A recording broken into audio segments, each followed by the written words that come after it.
Hello guys, andito tayo ngayon sa aming bahay at tuturuan ko kayo kung paano magluto ng adobong manok. Unang, ilalagay natin ang ang manok. Igigisa na po muna natin ang manok.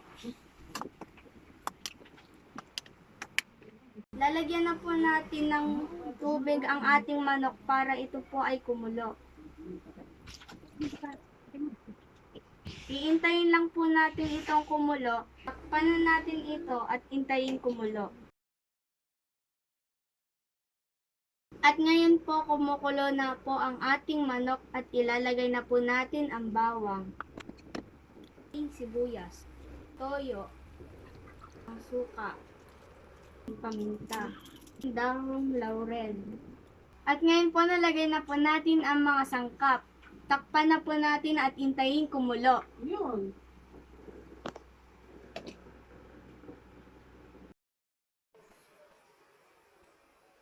Pag medyo kumulo na po siya, haluin po natin.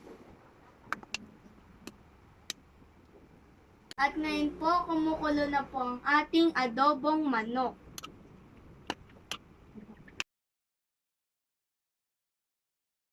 At ngayon po, luto na po ang ating adobong manok. Okay na to.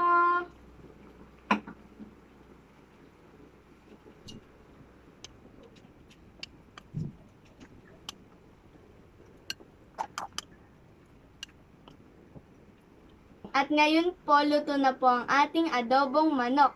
Kain na po tayo.